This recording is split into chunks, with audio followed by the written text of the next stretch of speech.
All right, so welcome everyone. This is Q&A. Again, we're going to work on to this Q&A. Question came in that question about Satan, evil inclination, angel of death, whatever you want to call him. All right. So the question was like this.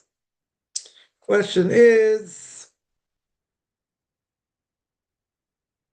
it's possible that Satan, again, evil inclination, angel of death, whatever you want to call him, would take up a different name, change his function. Right? I think that's kind of what they meant, and could allow those who make up, let's say, sorceries. People use sorcery, which is forbidden for Jews and non-Jews. Let's say use demonic powers. Take his name. Right? That's first question. So basically, whatever, within that question, we'll deal with another question. We'll deal with that first. And that is what exactly is he? Right? What exactly is Satan? And how do we, as Jews, look at him? Is he good? Is he bad? Right? First of all, he's an angel, right? And again, Christians will totally demolish Isaiah chapter 45, verse 7, where it says God created evil. Right? So, for them, they'll totally change the meaning of the verse. Because according to them, all evil comes from Satan. All evil comes from him. And to mistranslate is very good because that verse will go, those verses will go totally against a Christian worldview, because obviously they want to pin evil on him. So obviously we believe, and there's no doubt that angels don't have free will, right? Angels, are spiritual beings, as the Ramchal says in Derech Hashem. They're spiritual forces, and God gives them things to do, and they change. Angels have different levels, right, as well. So God gives them things to do, gives them different things to do, and we see they can't do more than one thing at once, right? We see from Abraham. You see from Abraham that he, was looking for guests. So 3 angels come, dressed up as Arabs, and they come, and one, Rashi says, is there to overthrow Sodom. One is there to heal Abraham. One of them is there to tell Sarah's going to have a child. Right? So one thing you learn is angels, first thing is they don't multitask. In other words, God sends them on a mission.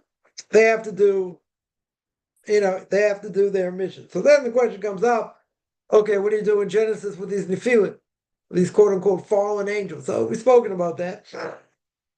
God tested them because they opened up their mouths and said, well, if you put us in this world, we wouldn't sin. So God put them in human body. Very good.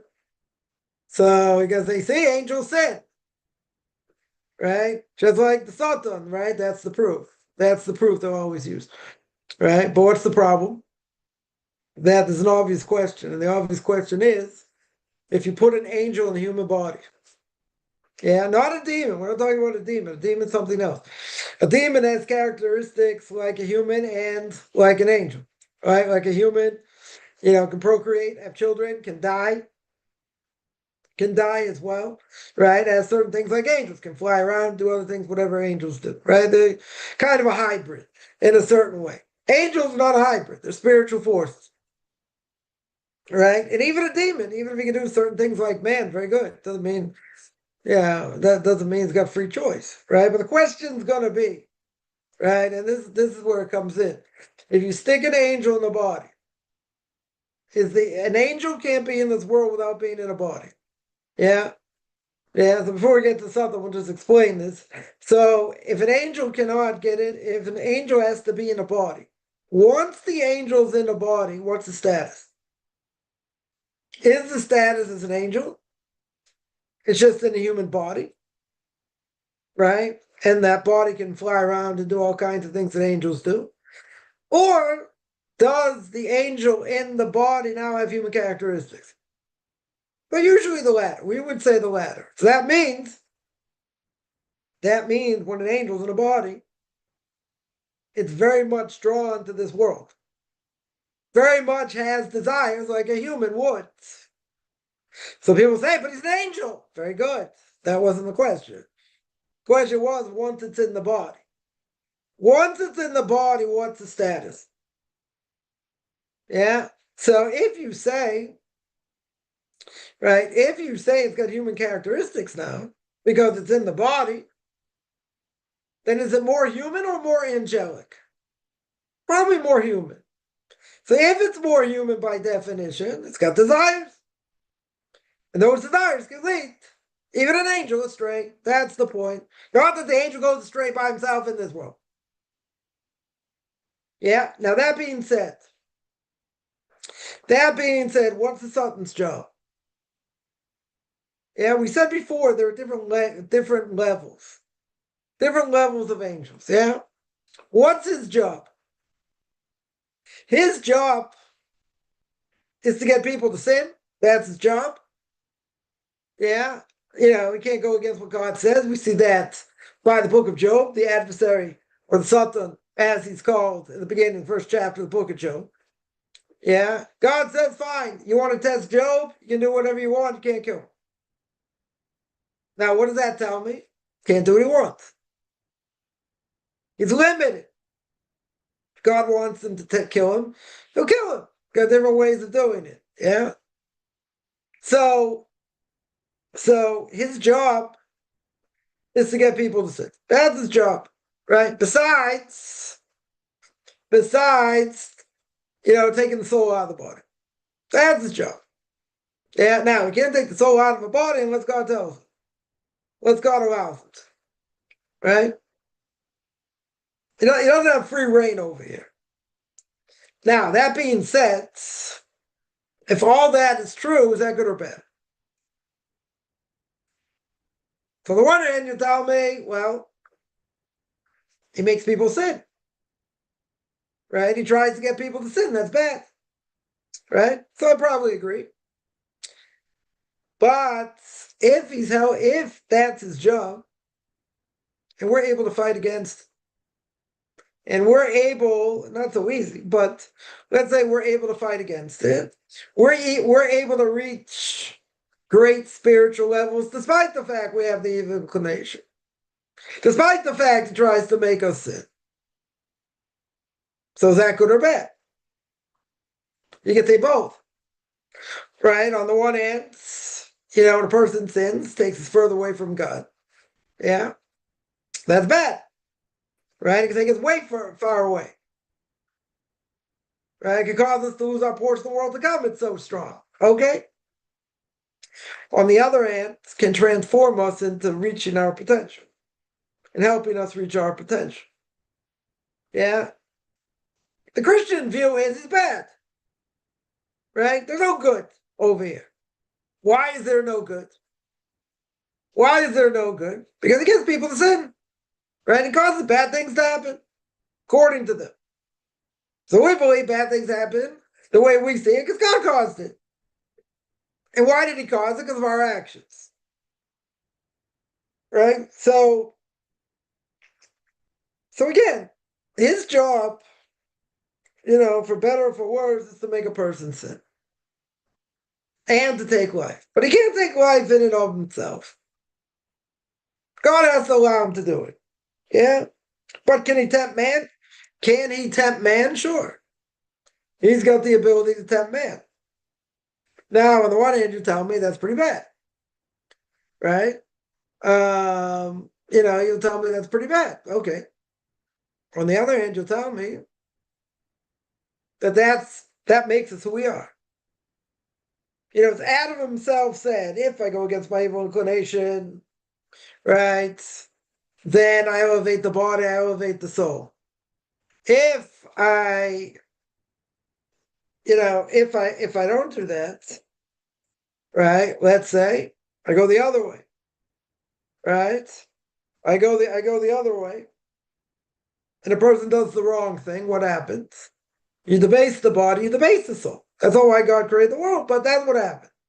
That's essentially what happened. Now, if we do the right thing and go against our evil inclination, and we fight against our evil inclination, so we elevate the body to no end. So that's huge. On the other hand, if we give in and we sin, that's bad. So the question is he bad? Is he totally bad? No. He's helping us reach our potential. Yeah. Listen, at the end of the day, he doesn't want people to sin, but that's his job. That's essentially his job. Right? So, so this idea of a spiritual being that has free will, right? That's not a Torah concept. Not a Jewish concept. Christian concept, but not a Jewish concept. So that's background. That's background for the question. Now comes the question, is it possible something will take up a different name? No. He's never going to take up a different name. That's who he is. Right? Any other angel, right? God has a lot of angels to do whatever he wants.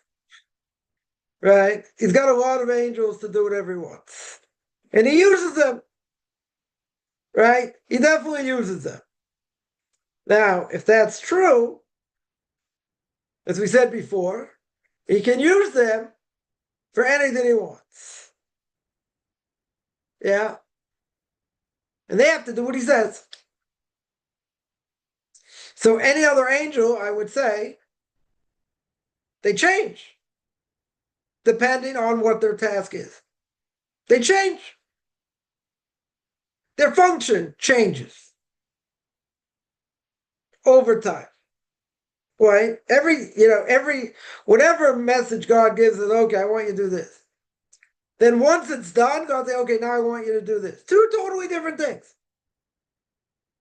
Right? Again, you have a hierarchy of angels. Doesn't matter. But they're not doing the same thing.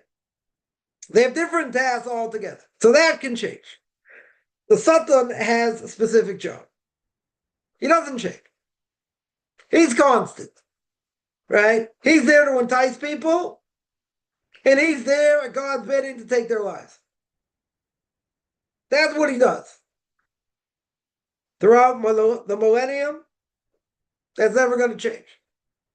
The only thing that's going to change when the Messiah comes, then his time is over. In other words, he has no function anymore here because the evil inclination gets destroyed. The evil inclination gets shechted, as we would say, gets ritually slaughtered, gets destroyed. Right? His function will be finished. Up until that point, that's his job. Right? Meaning, he doesn't change. He doesn't change. So now, question is, so that was, I guess, a little bit of background here. Right? Is it possible to take up a different name? No. He doesn't change. Right? The name doesn't change.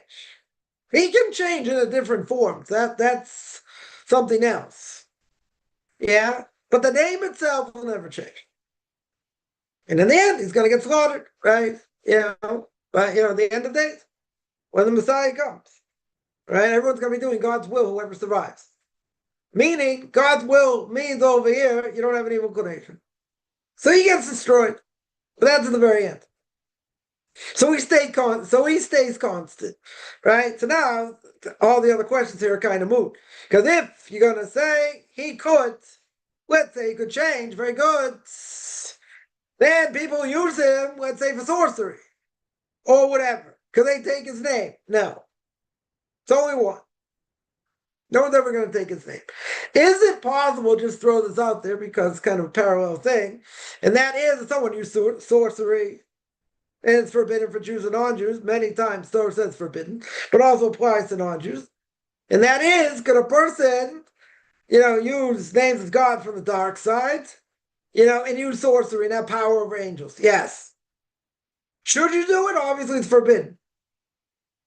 Obviously it's forbidden, right? But if you know how to do it, it's not that really complicated, right? If you know what you're doing, you can have power. You can have this type of power, right? So it has nothing to do with something in his name and not name and whatever. Could a person tap in? Yes. They could tap into bad things.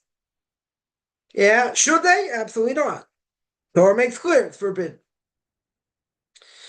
So the question here really is moot, but the question was if that name could be used and you can take it to use it for other things. First of all, is that possible? And the answer is no. But even if you could, right, it's still forbidden. Right? It's still forbidden to do sorcery and all that. That doesn't change. Right? But then the question is, okay, if they could do it, what's the punishment? What's the punishment? Yeah. So punishment for sorcery, not death penalty. Certainly not death penalty. Right? You transgress a negative command. Get, what do you call it? Rabbinical ashes, I guess.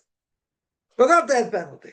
Certainly not being thrown in kafakela. Kafakela means that you're running away from, seemingly, one explanation is you're being slingshot, your soul's being slingshot from one end of the universe to the other, right? And being chased by Malchei Kabbalah, by angels of destruction. Well, who says that's the punishment for that? Why should that be the punishment for that? It's a negative command. Person transgressed a negative command. It's not good.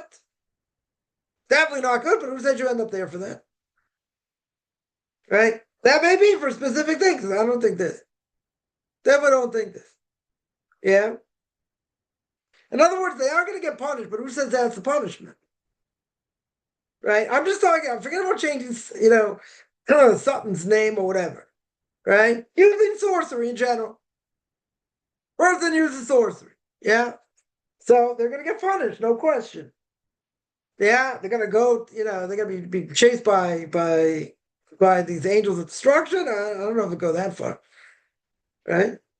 Like that, sure, like which things a person does, would get punished necessarily for that. Right? Are they going to go to Gehenna for such a thing if they don't repent? They're going to have to be spiritually rectified, have their soul spiritually rectified again if they sin. Yeah, for sins they do. That's what's going to happen after a person dies. Whatever the sin is, unless they suffered enough in this world where they don't have to do that. And most people probably have not suffered enough in this world, right, in order to get off scot-free in the next world. In other words, if a person would have suffered enough, and God sees the soul suffered enough, very good, then they wouldn't have to suffer in the next world. But I find it hard to believe. Right? A person may suffer in this world, but it may not be enough. They have to suffer in the spiritual world also, which is probably most likely the case. Right? So if a person does sorcery, are they going to pay the price in the next world? Yes. Forget about taking the name of something or not. They're gonna pay the price. They for sure are going to pay the price in the next one. Yeah. So in that case, the Sutton's name changed now. Doesn't change, right? So basically what we have over here is the fact that Sutton's not going to change. His name's not going to change. Yeah. And, if a person uses sorcery, Jew or non-Jew, right now, for non-Jew, it's not death penalty. A person can repent for that, right? It's not death penalty. For a non-Jew, it's forbidden for a non-Jew. Because, you're playing with things in the world you're not supposed to play with, right? This is why a non-Jew is not allowed to take a peach and a plum and make it into a nectarine, to graft it. Now, if he does, A Jew's not allowed to do it either, by the way. But if either a Jew or a non-Jew does it, I'm allowed to get benefit from it. I can eat it. Right? Certain things, if you do, sometimes the end result will be forbidden, sometimes not, depends. Right? In this case, you're not allowed to. Right? You're not allowed to graft a peach to plum in order to make a nectarine, but you're allowed to eat it. Right? You're allowed to eat it, not a problem to eat it. Now, why is a non-Jew forbidden? Why is it forbidden? Because a non-Jew is not allowed to play with creation. You're not allowed to mess around with creation. A Jew also. Yeah, you're not allowed to play with creation. God allows it. You see, they exist in the world. Right? So obviously God allows it, doesn't want it, but he allows it. At the same time, you take a donkey and a horse, you put them together, you get a mule. Now, God allows mules to exist in the world. We know that because mules do exist. Mules, very strong animals. One problem with the mule. What's the one problem with the mule? Sterile, can't reproduce. Now, question would be, well, you think that's a coincidence? No, I don't think it's a coincidence. Yeah, you play with creation when you're not supposed to. And now it can't reproduce on its own. Yeah, it's a one lack of a mule. Maybe others also, but that's one of the main things. You can't reproduce it. You have to do the same thing over again. You take a donkey and a horse, put them together. Yeah, that's how you're going to form a mule. That's it. You don't have it any other way. Mule won't reproduce. Now, someone could say, oh, it's by accident. Really? Why it's by accident? That's the end result. That is the end result.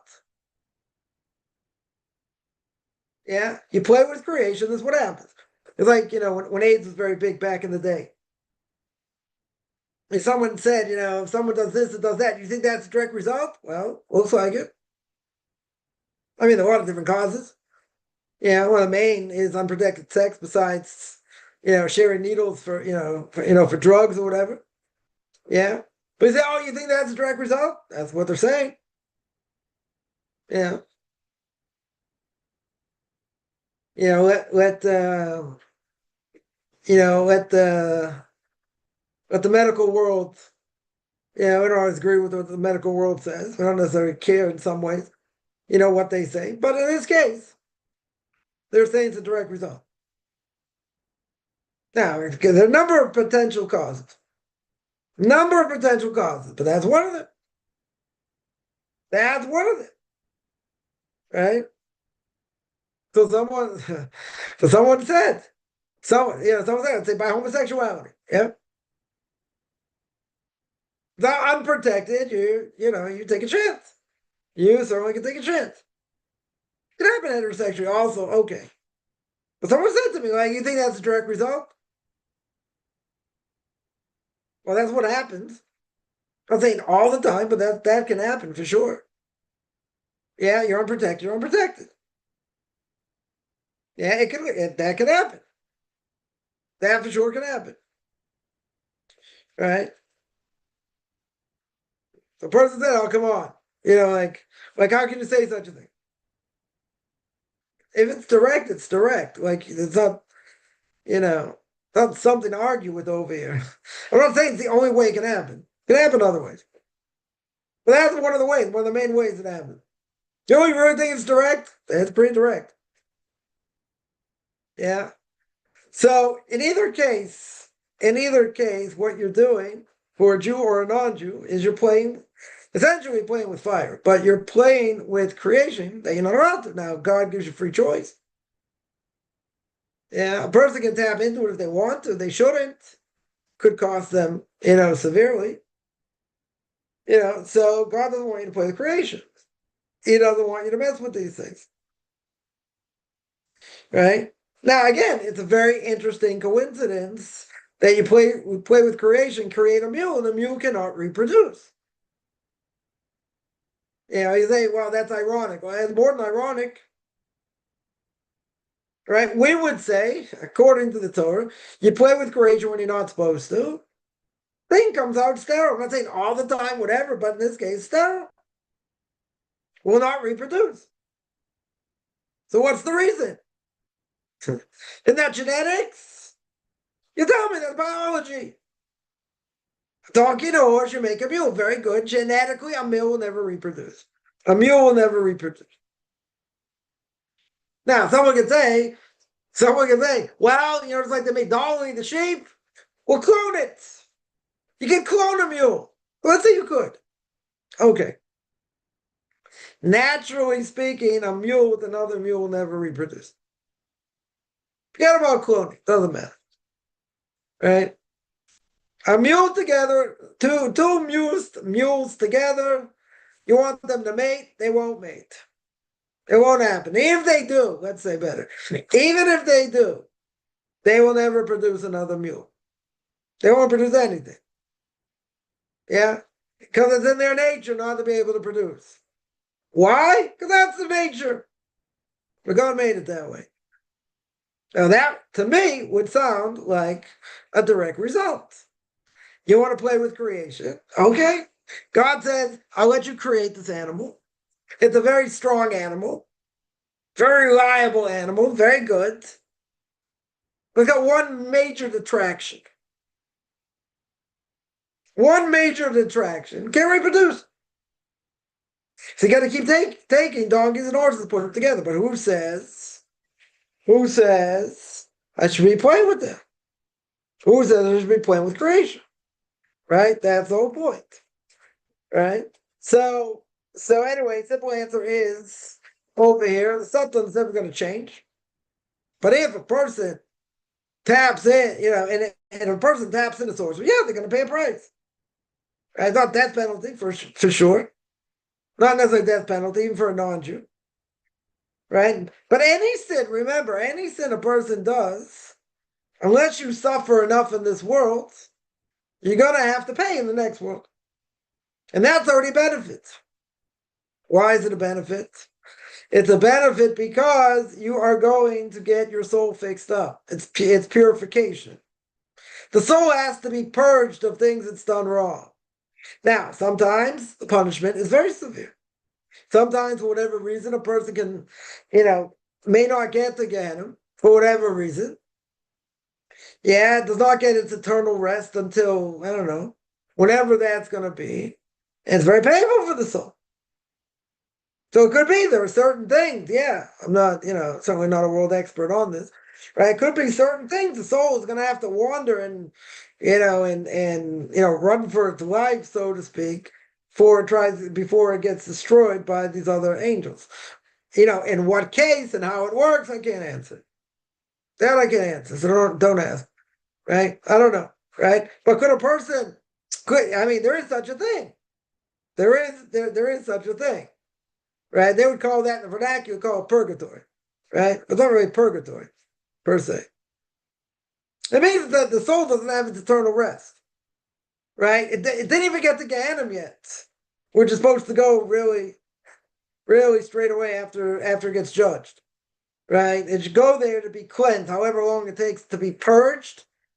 11 months, 12 months if it's really evil. If the soul is really, really evil, but it'll get purged and there's something left of it that's already a benefit. And then they'll have a portion of the world to come. Right? But exactly how far other things go, I don't know. Yeah, the Rashis Chochmah, it's a pretty important book. I hear people quote it a lot. Talk about different levels of Gehenna. Different levels of hell. And, at some levels, the person may not get out or may take very hard to get out. Okay, like someone's into this, which I know a lot of people are. It's a good thing to know.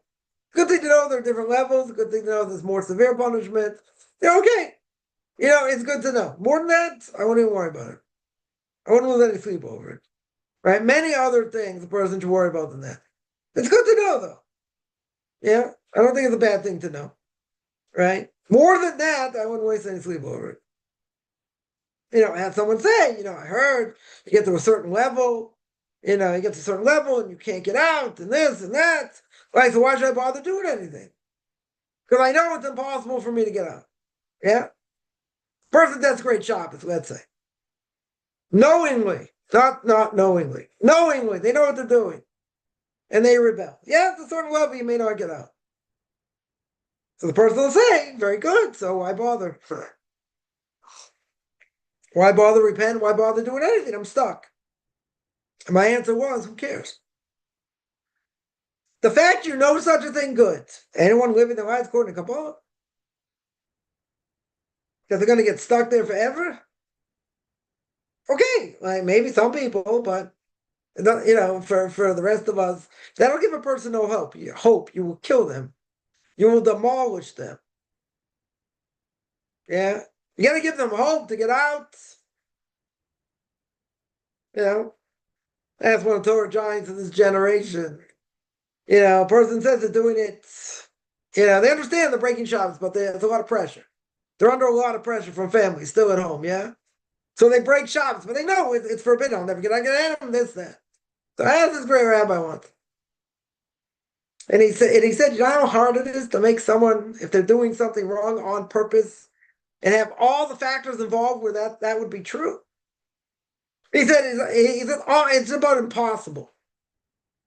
Just about impossible. Yeah, which I also understood. I want to hear from someone much bigger than me. Yeah. So they're getting all upset. What can I do? I break Shabbos, on purpose. But there's so many factors involved to make someone a habitual sinner of Shabbos. So many different factors that even if it's true, I'm not denying, even if it's true, a certain level of Gehenna you won't get out of. If you're doing that.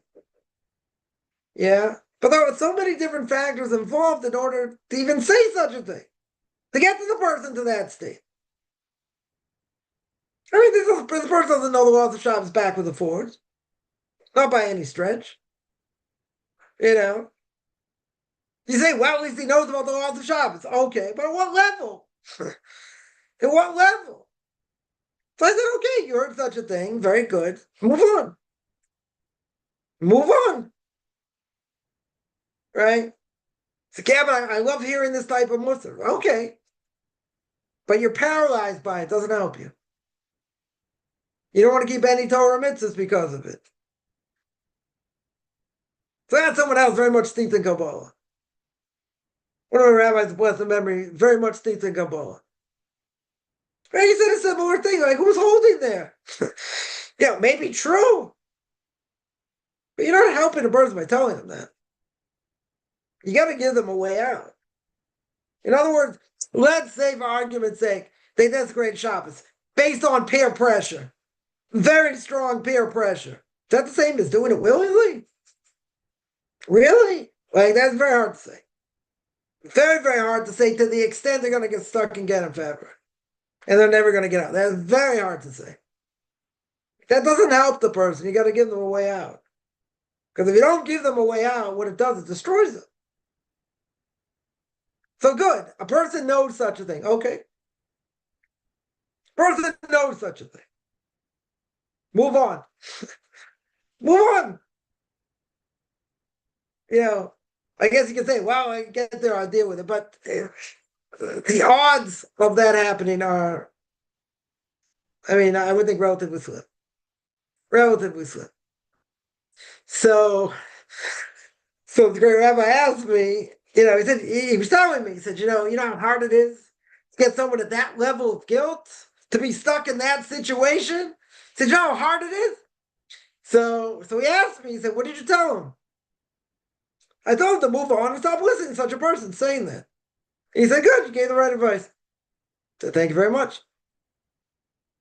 I thought that was obvious. It's not going to help you. So what's it help to listen to such a person telling you that?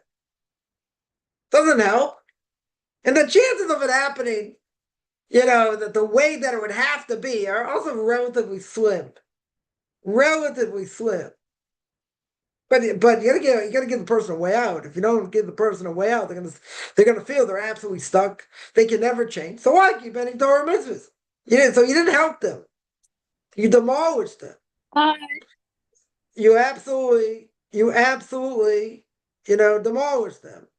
So if you absolutely demolish them, then help, right? Certainly didn't help. Let me see if there are any questions here. Right, so I would say based on that, right, basically answer the question, but based on that, you gotta be careful. You listen to, again, even if this is true, I'm not saying it's not true. I'm not saying according to the Rachel Hoffman, you reach a certain level, of Ganem for certain things, certain sins you did, you may not get out. Right? It's true. That very well is true. Okay. And so you know it. Good. You don't want to be destroyed in the process if you got to that point, and then you're never going to keep Torah and mitzvahs. You're going to say, well, there's no hope, there's no hope. That doesn't help a person.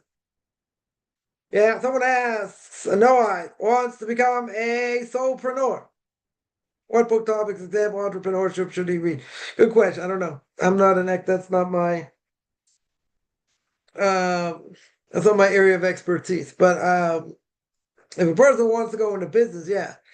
Yeah, so Jew or non-Jew, even a Noahide, it doesn't matter. One thing you have to know, just on that in general, right, is that, when it comes to laws of damages and being honest in business, that applies to non-Jews as much as it does to Jews. Right? So that means things that are universal according to Torah. Yeah. Universal according to Torah. That means you can't commit fraud. You can't misrepresent. Right? Paying, let's say you had a business. Pay people on time. Right? Unless they agree to take payment later. Right? These are things people have to know. Right? That apply. Not just about the law of the land. Law of the land can be very skewed in many ways. Right? So a lot of these laws will apply. They're basic laws. They're basic laws on the books that, even a non-Jew has to comply with, right? Being straight in business, that's pretty obvious. Yeah. And not stealing and not misrepresenting. You say that's obvious, you're right. Yeah, but plenty of people in business, not saying everybody by any stretch. Yeah, people do underhanded things. Underhanded things. When I was involved back in the day in real estate, I thought real estate was the most corrupt thing. People trying to mess people up in deals and cutting them out and different things. And so I thought, like, oh, that's the worst business to be in. But there are plenty of other businesses no different. No different.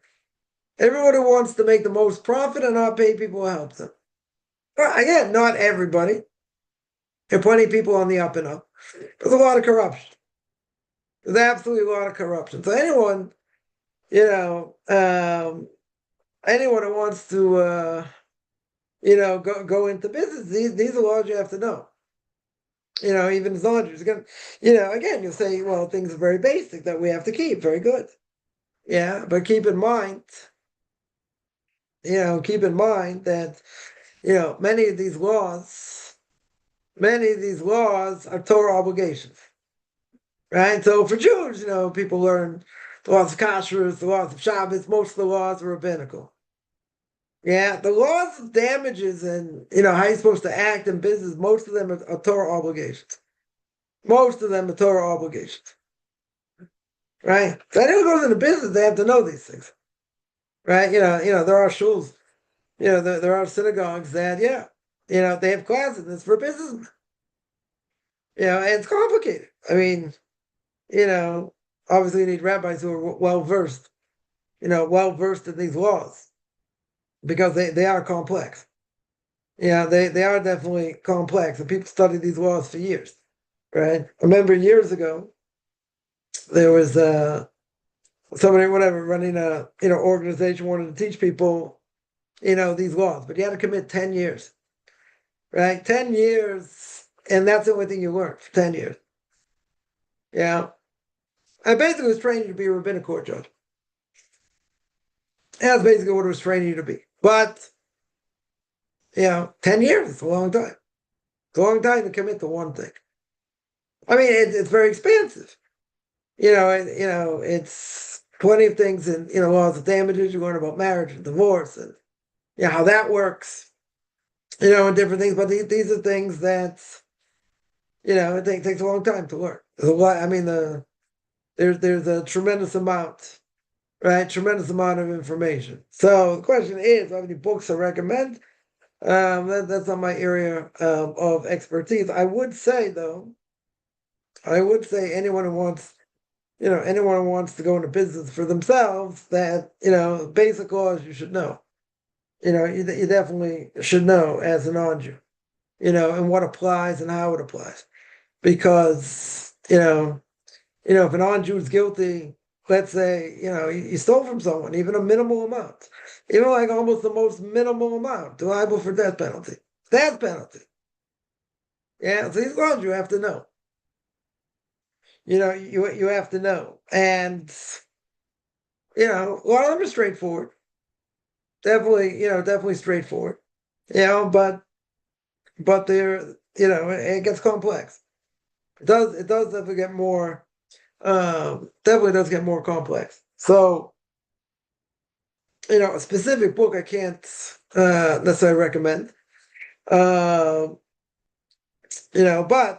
I would say that someone came to Rabbi Salenta, of blessed memory, father of the Muslim movement, and didn't want to be a Rav anymore. I don't know, as Rabbi of a synagogue of an area, wherever he was. And he said, it's just too hard. Like so many, complex questions, different things. He wants to go into business. Want to go into business. I don't know, it's because, the main thing was the complexity of what, he was doing and other things. So Representative Slanter said, yeah, if you go out to that and you do that, before you do that, you got to learn the laws very well. You got to learn them very well before you step foot outside into that world. You think this world is complex, which it is. Yeah, plenty of things that are complex, very good. That world is more complex. So if you're going to go out in that world, you got to know what to do. You have to know how to navigate. Yeah, and these laws, and many of these laws are Torah obligations, right? Not rabbinic obligations like the laws of Shabbos. Yeah, certainly not. They're Torah obligations. Of course, has to be even more careful. Yeah, so I know somebody that, whatever, learned by one of the Torah giants of the last generation. Same thing. He wanted to go into business. He was sitting and learning. Wanted to go into business, and he said, "You're not allowed to go to business unless you learn these laws. You got to learn these laws." Said if you don't learn these laws, you're in serious trouble. Serious trouble. You make mistakes all the time. Yeah, and these are not, these are not rabbinic mistakes here. Not coming to poo-poo rabbinic, rabbinic law. These are Torah obligations. These come straight from the Torah. Yeah. Rabbinic law is based on the Torah, but it's not the point. That's not the point. The person will transgress. 100% they will transgress. Yeah, if you don't learn the laws are complex, but you gotta learn them. Someone asks, is Islam compatible with the laws of Noah? All right, people go to heaven. The Rambam says deniers of Torah won't be going to heaven, right? And Islam clearly says Torah's been changed, right? And corrupted by the Jews, very good. So they're not Noahide. Is that a valid argument? So I heard somebody say, I don't want to say in the name of who, but I heard someone say that, or in the name, I haven't heard exactly them say it, but if a non-Jew is a Muslim, yeah, de facto they're Noahides because they believe in one God. Now, it's a minority opinion. I'm just going to throw it out there. There is a minority opinion that Islam is idolatry. We don't hold that way. Practically speaking, we don't hold that way. Practically speaking, we don't hold that way. Now, that being the case, all you have to do is find one Noahide law that doesn't apply in Islam. In other words, I'm certainly not a world expert in Sharia law by any stretch, but all you have to do, and I'm sure there are many, I don't think you have to nitpick here, I'm sure there are many that you can find that laws in Quran and according to Sharia law go against Torah. Yeah, go against Noahide laws. I don't even think that's a question. I don't even think that's a question. Is it closer to Noahide laws? Yes. And the only reason it's closer is because they believe in one God. But, as you correctly point out, says the Rambam, right? You cannot have what we call Chidushei Das. Chidushei Das means you make up a new religion. If you go against Moshe Rabbeinu, you're out. Right? You can't add or subtract to the Torah, right? As the Torah says, right? And you can't say, well, it's true up to a point, but you're not chosen anymore, and whatever they come up with. Making up a new religion is called Chidushei Das. Chidushei Das is the Torah prohibition. It's a Torah prohibition going against what the Torah says. That's heresy, right? Essentially, what you're saying is it's heresy, right? So therefore, how could they be so close to being a Noahide? They can't. They're closer, I would agree. To say that de facto they are Noahides, that's wrong. That for sure I think is wrong. Because again, all you need to do is find one law that goes against, one law according to the Muslims that goes against the Noahide laws. Yeah, and, again, I don't think it'd be that hard to do. I'm not an expert in Sharia law, but, yeah, I don't think, one of them, throw one out there.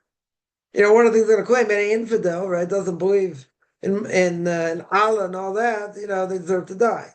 Well, and murder forbidden? That's murder, right? All you have to do is find one. It's not complex. Not going to be that hard to do. So, therefore, is it closer because they believe in one God? Yes. But you don't get around the problem of Chidushei Das. You do not get around the problem of making up a new religion. That according to everybody be forbidden. Right? So it doesn't matter. Right? So that's not going to matter. Because, as you point out correctly, they're going to claim the Torah's been changed, been corrupted, blah, blah, blah. Right? So you can't go against the Torah. Cannot go against Moshe Rabbeinu. Right? By the Christians, we understand it's idolatry, but very interesting, one of their claims, which you don't really care about, but I'll just throw this out there. One of their claims, Jeremiah chapter 30, says a new covenant. Now, by definition, without anything the rabbis tell us, Karaites will be happy. Yeah, how can you have a new covenant? You cannot have a new covenant. By definition, you can't go against what the Torah says. Can't add and subtract. Right? So, if you look at the beginning of the chapter, what's it talking about? Beginning of the chapter is talking about the Jews have to reconnect to the old covenant. They're not keeping what they're supposed to do. They have to go back. They have to repent. Go back to the old covenant. Very good. So then you're going to tell me, but it says new covenant. Very good. So now you got a question. Okay, why does it say new covenant? If it's all about reconnecting to the old covenant, you can't cherry pick. You can't just bring out one line and then not read the rest of the chapter, right? That's what Christians do. That's what they're very good at, taking things out of context. That's taking things way out of context. But it's a legitimate question. Why do they call it the new covenant? Good. That's a good question. But can it be something so new that it goes against what Moses says? No. By internal logic, the Torah already says, in the book of Deuteronomy, it says you can add or subtract to the Torah. You're not allowed to add or subtract to the Torah. Very good. If I can't add or subtract to the Torah, how can I say that there's a new covenant? That means the old covenant's out. Very good. Yeah, very good, the Christians say. The old covenant is out. Where do you see that? Because it says new covenant. Okay, but what do you do with the verse in Deuteronomy that you can't add or subtract? You can't add things or take them out. So you can't say this doesn't apply, that doesn't apply. We're going to add this, and subtract that and whatever. By logic, you can't do that. So I'm sure they got their convoluted answer. They'll give you Webster's 8th definition. of what it really means, right? Again, they have a point. I'll give them a drop of credit. I don't have to, but I'll give them a drop of credit. Why does it say new covenant? Good question. That's a good question. But it can't mean what they mean. Right? You can't take that one line and forget about what the rest of the chapter's talking about. But you can't take that out of context, which they do. But again, you can't add and subtract. If you cannot add or subtract to the Torah, then it can't be something new. Right? You can't go against the prophecy of Moshe Rabbeinu. Right? That's called Chidushei Das, as the Rambam says. You're making up a new religion. And what happens when you make up a new religion? You're out. That's heresy. Can't do it. Right? So all the other religions, Christianity, Islam, Buddhism, Hinduism, this, that, they're all made up religions. Since they're all made up religions, they come underneath the categories the Rambam would say, and others agree, that it's called Chidushei Das. That's it. So even if some of them, which they're not, Islam's probably the closest, right? Everything else is more or less idolatry, a lot of it. A lot of these other religions, so-called religions.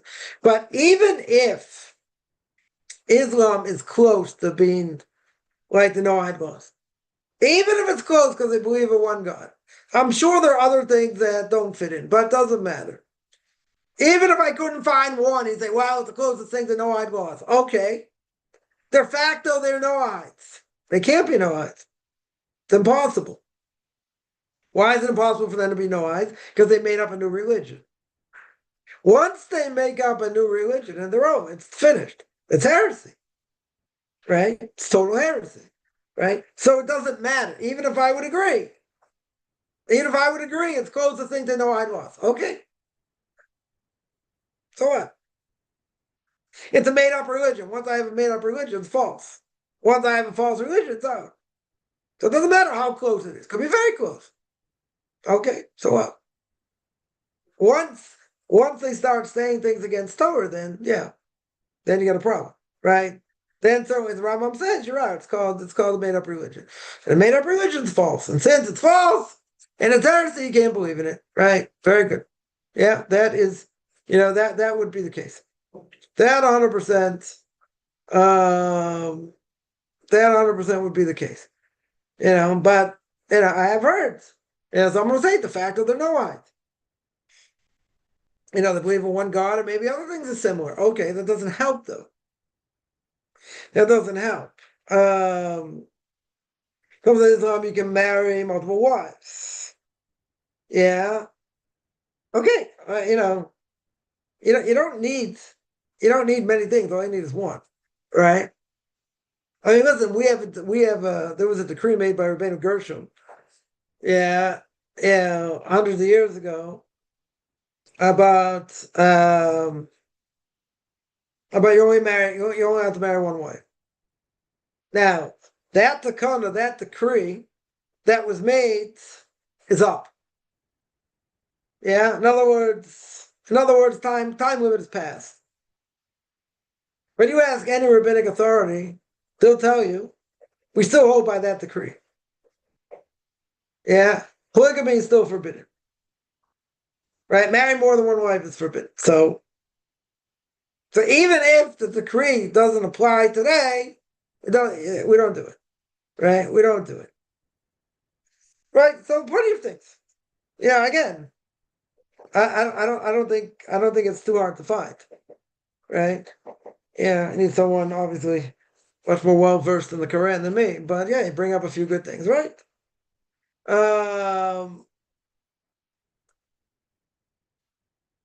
Yeah, there are forbidden relationships for non-Jews. Yeah, multiple lives be one of them. That should be definitely one of them. So yeah, all you need is one. And like I said, I'm sure there are hundreds of things within. I'd be shocked if there weren't. That you could have hundreds of things within Islam that totally go against Noahide laws. Right?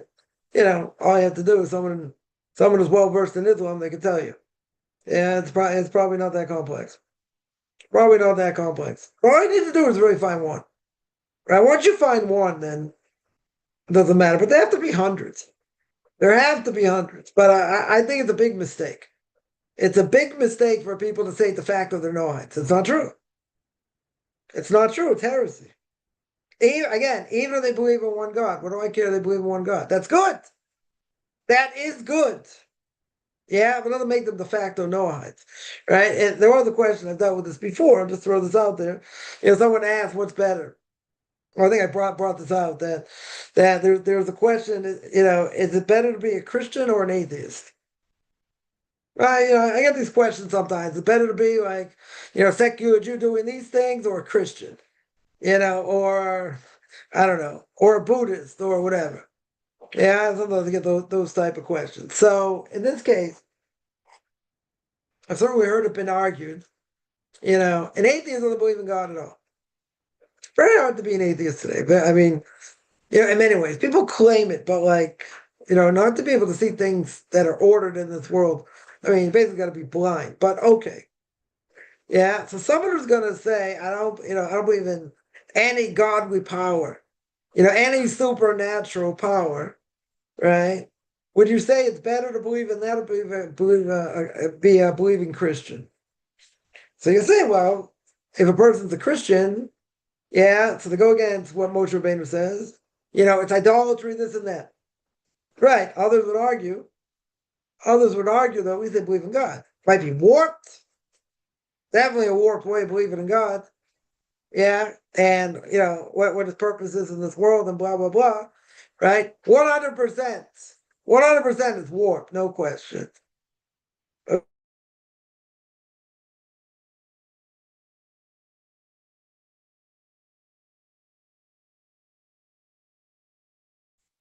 In some ways that'd be better. Is belief in God, even though it's better than being an atheist? That's the question. Right? That is the question. So I would say better, even if it's warped, it's still better. At least you believe in something supernatural. Even if what you believe is like off the rails.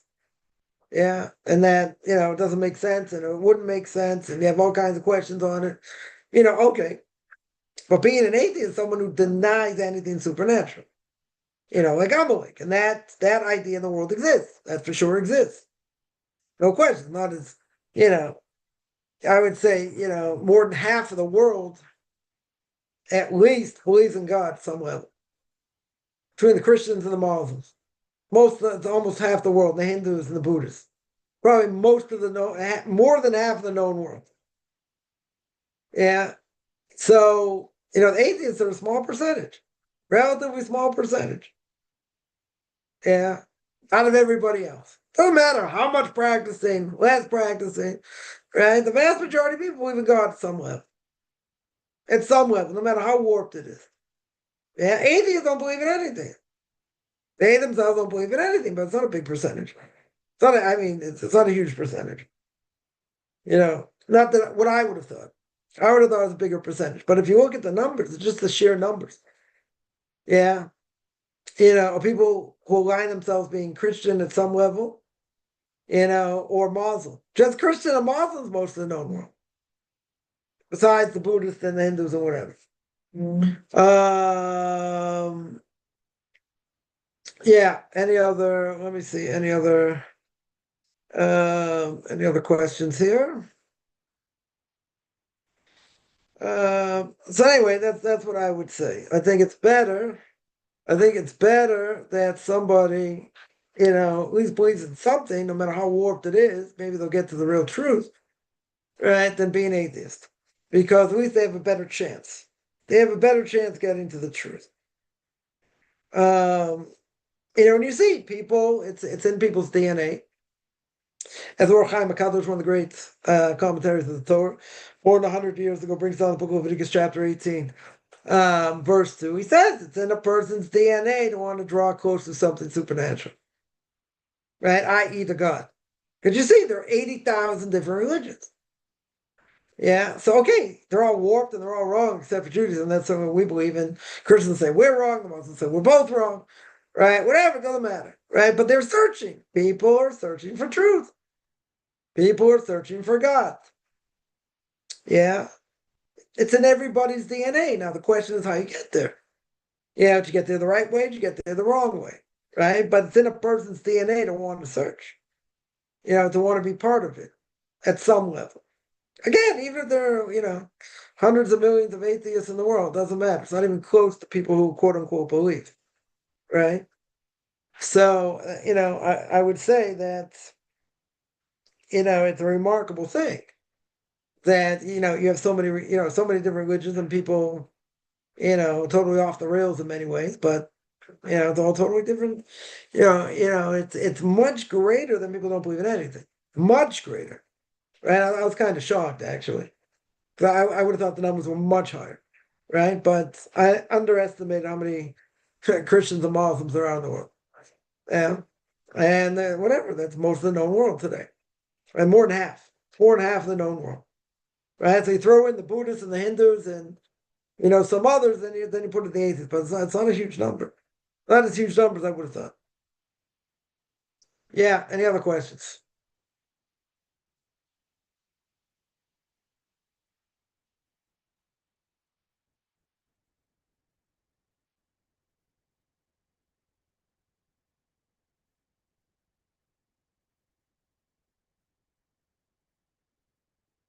All right, I'm gonna stop here. I do this every Tuesday and Thursday, 10 o'clock Eastern Time, 5 o'clock Israel time. Anyone has any questions, find me on Facebook at Michael Chaim Kaufman, Beyond Orthodox Conversion Judaism, orthodoxconversion.com, Beyond Orthodox Conversion Judaism on YouTube. There I got videos, Q&As, ethics about fathers, book of Leviticus. You want to send me an email, rabbichaimkaufman@gmail.com, RBBICHAM